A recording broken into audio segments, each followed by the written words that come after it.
வணக்கம். சென்னை புத்தக கண்காட்சி 2025 தொடர்பான இந்த சிறப்பு நிகழ்ச்சிக்கு புதுயுகம் நேயர்களை அன்புடன் வரவேற்கிறோம். இன்றைக்கு நம்ம மிகவும் விறுவிறுப்பான, மிகவும் சுவாரஸ்யமான திருப்பங்கள் நிறைந்த ஒரு புதினம் பார்க்க இருக்கிறோம். புதினம்னா பல பேர் தெரியாமல் இருக்கலாம், நாவல். சரிங்களா? இன்றைக்கு ஒரு நல்ல ஒரு நாவல் பார்க்க இருக்கிறோம். இந்த நாவலுடைய தலைப்பு பார்த்த உடனேயே உங்களுக்கு மிக நிச்சயமாக இது எதை பற்றியதாக இருக்குங்கிறது தெரிஞ்சிடும். அந்த அளவுக்கு மிக தெளிவாக அந்த புத்தகத்தின் தலைப்பே நமக்கு எடுத்து சொல்லிவிடும். அந்த புத்தகத்தின் பெயர் இதுதான், இருமுடி. உங்களுக்கு தெரிந்திருக்கும். இருமுடி எப்படி சொன்னாலே கருப்பு ஞாபகம் வரும். மிக நிச்சயமாக ஐயப்பன் நினைவுக்கு வரும். ஐயப்பன் பற்றிய ஒரு புத்தகம் தான் இது. இதை ரவிவர்ம தம்புரான் அவர்கள் எழுதியிருக்கிறார்கள். இது மலையாளத்தில் வெளிவந்த ஒரு புதினம். தமிழிலே திரு ஜி.வி. ரமேஷ்குமார் அவர்கள் எழுதியிருக்கிறார்கள். இந்த ரவிவர்ம தம்புரான் அவர்களை பற்றி நிச்சயமாக சொல்லணும். இவர்கள் 2 பேருமே பத்திரிகை துறையில் மிக முக்கிய ஆளுமைகள். ரவிவர்ம தம்புரானாக இருக்கட்டும், இல்லை திரு ஜி.வி. ரமேஷ்குமாராக இருக்கட்டும், 2 பேருமே பத்திரிகை துறையிலே மிக நிச்சயமாக பலரும் அறிந்திருக்கக்கூடிய மிகப்பெரிய ஆளுமைகள்.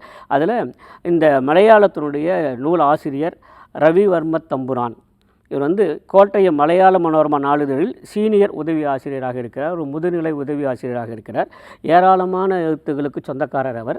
அதே போன்று தமிழில் எழுதியிருப்ப திரு ஜி.வி. ரமேஷ்குமார் அவர்கள், இவர் ஏற்கனவே தெரியும், தினமலர் நாளிதழில் மதுரை பதிப்பில் செய்தி ஆசிரியராக இருக்கிறார். ஒரு முதுநிலை உதவி ஆசிரியராக கோட்டயத்தில் மலையாள மனோரமா இருக்கக்கூடிய அவர் தான் நூலினுடைய மூல ஆசிரியர். தமிழ் விவர்த்தவர் தினமலருடைய மதுரை பதிப்பில் செய்தி ஆசிரியராக இருக்கிறார். அப்படின்னா நமக்கு என்ன தெரிய முடியும் அப்படின்னா, 2 பத்திரிகை துறையில் ஆளுமை மிக்க நபர்கள் சேர்ந்து செய்திருக்காங்க அப்படின்னா இதிலே உண்மைக்கு பஞ்சம் இருக்காது அப்படின்னு மட்டும் நமக்குலாம் தெரியும். கூடவே பரபரப்புக்கு பஞ்சம் இருக்காது.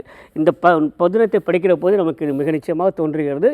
அதற்கு இந்த புதினம் நியாயம் சேர்த்திருக்கிறது. சரி, இனிமேல் பார்க்கலாம். இருமுடி மேலே என்ன போட்டிருக்காங்கன்னா, சமூக அரசியல் ஆன்மீக பக்தி நாவல் அப்படின்னு போட்டிருக்காங்க. அதனால் இது முழுக்க முழுக்க ஆன்மீகம் பக்தி சார்ந்தது மட்டுமே அல்ல, இது சமூக அரசியலையும் தொட்டு செல்கிறது அப்படிங்கிறது அட்டையிலே சொல்லியிருக்காங்க. ரவிவர்ம தம்புரான், தமிழில் ஜி.வி. ரமேஷ்குமார் அவர்களை பற்றி ஏற்கனவே சொல்லியிருக்கோம். சரி, இது என்ன அப்படின்னு நீங்கள் பார்த்தீங்கன்னாக்கா, ஐயப்பனுக்கு 2 முகங்கள் அல்லது 2 முகப்புகள் இருக்குதுன்னு சொல்லலாம். நாட் ஃபேஸஸ் 2 முகப்புகள் இருக்கின்றன. ஒன்று என்னென்னா, ஒரு தெய்வ அம்சம் கொண்ட ஒரு தெய்வ பிறவி, இன்னொன்று வரலாற்று நாயகன் அப்படின்னு பார்க்குறாங்க. அப்போது வரலாற்று நாயகனாக ஐயப்பனை அணுகுகிற ஒரு புத்தகம் தான் இது. சரிங்களா? அது அவர்களே சொல்லியிருக்காங்க, நம்ம இல்லை, இது நம்ம அதிலே ரொம்ப நல்லா சொல்லியிருக்காங்க. இப்போது நமது நிகழ்காலம் சமூகத்தில் சந்திக்கும் பல பிரச்சனைகளுக்கும் ஒரே தீர்வு ஐயப்ப தர்மம். இந்த சிந்தனை தான் இந்த நாவலை எழுத தூண்டியது அப்படின்னு சொல்லியிருக்காங்க. தர்மசாஸ்தா என்ற தெய்வீகமும் வரலாற்று நாயகனான ஐயப்பனும் இணைந்திருக்கிற இந்த காலகட்டத்தில் நாம் வாழ்கிறோம் அப்படின்னு ஆரம்பிக்கிறாங்க. தொடக்கமே அப்படி தான், ரொம்ப அருமையாக இருக்குது. இந்த ஐயப்பனை விரும்புவீர்கள் தான் தலைப்பு, அப்படி தான் தொடங்குது. உண்மையிலேயே விரும்புகிற விதத்தில் இந்த புதினம் இருக்கிறது. எல்லாருமே ஐயப்பனை விரும்புவாங்க. அது ஒன்று. அது இல்லாமல் இந்த புத்தகம் அப்படி தான் இருக்கிறது. இதில் வரலாற்று நாயகன் ஐயப்பனை கண்டெடுப்பது தான் எனது முயற்சி அப்படின்னு அவங்க சொல்லியிருக்காங்க. ரவிவர்ம தம்புரான் அவர்கள் இதற்காக ஏராளமான புத்தகங்களை வாசித்திருக்கிறார்கள். பல வரலாற்று ஆய்வுகள்லாம் நடத்தியிருக்கிறார்கள். அதன் பிறகு தான் இதில் வந்திருக்காங்க. இருமுடி நாவலில் ஐயப்பனை எல்லாரும் விரும்புவார்கள் என்று நம்புகிறேன் அப்படின்னு அவர் எழுதியிருக்கார். ரொம்ப சிறிய ஒரு முன்னுரை தான் கொடுத்துருக்காங்க. ஆனால் அதிலே எல்லாமே சொல்லிட்டாங்க. என்ன இந்த புத்தகம் எதை பற்றியது அப்படின்னு சொல்லிட்டாங்க. ஏற்கனவே சொன்னது தான், ஒரு தர்மசாஸ்திரா என்கிற தெய்வீகமும் வரலாற்று நாயகனான ஐயப்பனும் இணைகிற அந்த காலகட்டத்தில் இந்த நூல் வெளிவருகிறது அப்படிங்கிறது தான்.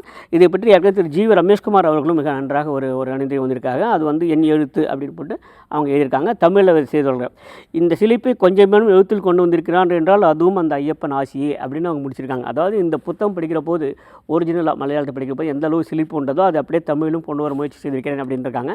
ரொம்ப தன்னடக்கமாக சொல்லியிருக்காங்க. உண்மையிலேயே இது அந்த சிலிப்பு தமிழிலும் மிக நிச்சயமாக வந்திருக்கிறது. மிக பிரமாதமாக பண்ணியிருக்காங்க. இதில் என்ன பண்ணியிருக்காங்கன்னா, ஒவ்வொரு அத்தியாயம் தொடங்குகிற போதும் ஒவ்வொரு பாகம் தொடங்குகிற போது முடி என்று ஒன்று போட்டேன். இருமுடி இல்லையா, அதனால் முடி 1 அப்படின்னு போட்டு பண்ணியிருக்காங்க. அதுக்கப்புறம் முடி 2 அப்படிங்கிறது பின்னால் வருது. அப்போ இருமுடி அப்படிங்கிறது அதுதான் பொருள். நமக்கு நல்லா தெரியும், கருப்பு அப்படிங்கிறனாலே அது ஐயப்பனோட தொடர்புடையது தான். அதுக்கான காரணம் நமக்கு தெரியும். ஒரு என்ன மிக முக்கியமாக இருக்குன்னா, அப்போல்லாம் வனங்களுக்குள்ளே செல்லணும், காட்டுக்குள்ளே போகணும். இப்போ காட்டுக்குள்ளே போகிற போது கருப்பு ஆடைங்கிறது ரொம்பவும் பாதுகாப்பான ஒரு விஷயம் அப்படி சொல்லலாம். மிருகங்களிலிருந்து பாதுகாத்துக் கொள்வதற்கு அது வசதியாக இருக்கும். நீங்கள் கண்ணை பறிக்கிற பளிரென்ற ஏதோ ஒரு விலையில் போட்டு கொண்டு போனால் அது மிருகங்களை ஈர்க்கும் இல்லைங்களா, அதிலிருந்து தப்பித்துக் கொள்வதற்காக இது இருக்கலாம் அப்படின்னு பொதுவாக சொல்லக்கூடியது தான். ஆனால் இந்த கருப்பு என்கிற வைத்துக்கொண்டு பல விஷயங்கள் இதில் எழுதியிருக்காங்க. அதை விட மிக முக்கியமானது, இந்த புத்தகத்தில் நமக்கு நல்லா தெரியும், சில மாதங்களுக்கு முன்பு ஐயப்பன் கோயிலுக்கு யாரெல்லாம் செல்லாங்கிற மிகப்பெரிய ஒரு சச்சரவெல்லாம் வந்தது. அதுக்கு மாண்புமிகு உச்சநீதிமன்றம் ஒரு தீர்ப்பு வழங்கியது. அந்த தீர்ப்பை சில பேர் ஏற்காமல் இருக்கலாம், ஏற்றிருக்கலாம். ஆனாலும் மாண்புமிகு உச்சநீதிமன்றம் ஒரு தீர்ப்பு வழங்கியிருக்கிறது. இதை ஒட்டியெல்லாம் நிறைய விஷயங்கள் இதில் எழுதியிருக்காங்க. ஒரு விதத்தில் இந்த புத்தகம் இந்த காலகட்டத்துக்கு மிகவும் தேவையான ஒரு வரலாற்று ஆவணம்னு கூட நான் சொல்வேன். இந்த புத்தகத்தை இருமுடி பொறுத்தவரையில் இந்த புத்தகத்தை பற்றி முழுவதுமான பல கருத்துக்கள் நான் இப்போ சொல்வதை விட நீங்கள் படித்து புரிந்து கொள்ள நன்றதாக இருக்கும்னு பார்க்குறேன். அதுதான் உள்ளே நான் போக விரும்பலை. ஆனால் ஒரே மூச்சிலே என்னை படிக்க தூண்டிய இந்த புத்தகம் அப்படியே தொடர்ந்து படிக்கிற போது ஒவ்வொரு அத்தியாயத்திலும் அவங்க சொல்லக்கூடிய விஷயங்கள் ரொம்ப பரபரப்பாக இருந்தது. இதில் அவங்க ஏற்கனவே சொன்ன மாதிரி தான் ஒரு வரலாற்று நாயகனாக ஐயப்பனை கண்டெடுக்கிற ஒரு முயற்சி இந்த நாவல். சரிங்களா? இந்த புதினம் அதெல்லாம் அவங்க எழுதியிருக்காங்க, ஆசிரியர் இடத்துல எழுதியிருக்காங்க. இது புதினம் என்பதனாலே எனக்கு சில சுதந்திரம் கிடைத்திருக்கிறது அப்படின்னு சொல்லியிருக்காங்க. ஆனால் அந்த சுதந்திரத்தை மிகவும் சரியாக பயன்படுத்தியிருக்கிறார் தான் சொல்லணும். அந்த விஷயத்தில் ஆசிரியர் ரவிவர்ம தம்புரான் அவர்களுக்கு நான் மிக நிச்சயமாக ஒரு வணக்கம் சொல்லியே ஆகணும்.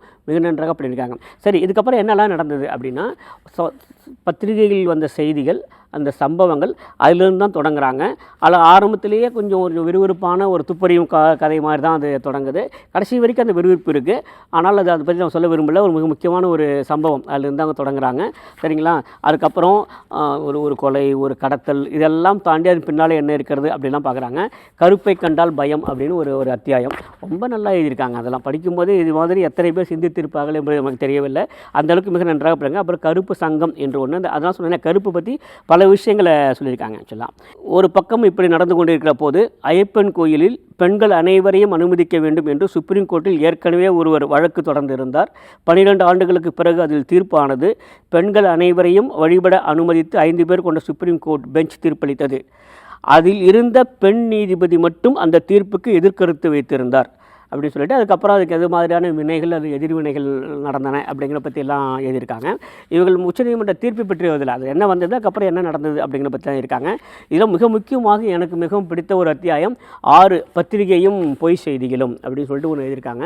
நம்ம ஏற்கனவே சொல்லியிருக்கோம், 2 பேருமே மிகவும் ஆளுமை பெற்ற பத்திரிகையாளருங்கிறதுனால இதில் சொல்லக்கூடிய பல விஷயம் நம்ம அப்படியே ஏற்றுக்கொள்ள வேண்டியதாக இருக்கிறது. மிக முக்கியமாக நம்ம ஏற்கனவே சொல்லியிருக்கோம், இந்த புத்தகம் வரலாற்று நாயகனாக ஐயப்பனை அணுகுகிற ஒரு புத்தகம். சரியா? ஒரு புதினம். அதனால் இப்போ வரலாற்றில் இப்போ என்ன நடந்து கொண்டிருக்கிறது சொல்ல வேண்டிய அவசியம் வந்து விட்டது. அதுக்கப்புறம் நமக்கு தெரியும், மாண்பு உச்சநீதிமன்ற தீர்ப்பு வந்ததுக்கு பிறகு என்னவெல்லாம் நடந்தது அப்படின்னு சொல்லிட்டு அது தொடர்புடைய பல்வேறு செய்திகள் வெளிவந்தன. அது இல்லாமல் அங்கே இருக்கக்கூடிய நம்பூதிரி அவர்கள் தொடர்புபடுத்தி சில செய்திகள் வந்தன. அப்போ இது பற்றியெல்லாம் இவர்கள் பத்திரிகையும் பொய் செய்திகளும் என்று போட்டு ஒரு அத்தியாயம் இருக்காங்க. ரொம்ப நல்லா இருக்குது. அதில் பொதுவாக பத்திரிகைகளில் எல்லா செய்திகளையும் உண்மையா என்று விசாரித்து எழுதுவது சிரமமான விஷயம் என்றாலும் உண்மையைத்தான் எழுத வேண்டும். இதெல்லாம் இவங்க 2 பேரும் தனித்து நிற்கிறாங்கன்னு தோன்றும். பத்திரிகையாளர்கள் மத்தியில் என்ன தான் அது கடினமான விஷயமாக இருந்தாலும் அதை எடுத்து தான் ஆகணும், அந்த பொறுப்பு தான் பண்ணியாகணும், உண்மை தான் சொல்லணும் அப்படின்றாங்க.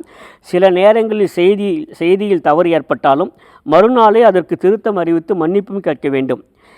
இதுதான் அவங்க சொல்லியிருக்காங்க. இது மாதிரியான விஷயங்கள் எப்படிலாம் நடந்தது, இதுலேருந்து எப்படிலாம் மாறுபட்டது அப்படின்னு சொல்லியிருக்காங்க. ஐயப்பன் கதை கேட்பதே சுகம் என்று ஒரு அத்தியாயம் வந்திருக்காது.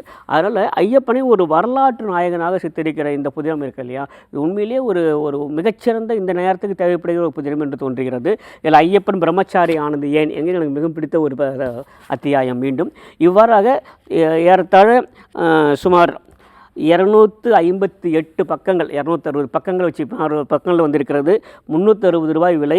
தினமலர் நாளிதழின் தாமரை பிரதர்ஸ் மீடியா பிரைவேட் லிமிடெட் வெளியிட்டிருக்கக்கூடிய ஒரு மிகச்சிறந்த புதினம். வாய்ப்பு கிடைத்தால் அனைவரும் வாங்கி படியுங்கள். நிச்சயமாக நீங்கள் அந்த பரவசத்தை உணர்வீர்கள். வரலாற்று நாயகன் ஐயப்பனை குறித்த இருமுடி. ஒரிஜினலாக மலையாளத்தில் ரவிவர்ம தம்புரான் எழுதியது, தமிழில் திரு ஜி வி ரமேஷ்குமார். 2 பேரும் பத்திரிகையில் மிகச்சிறந்த ஆளுமைகள். வாங்கி படியுங்கள். மிக நிச்சயமாக இந்த பரவசத்தை உணர்வீர்கள். மீண்டும் சந்திப்போம். நன்றி, வணக்கம்.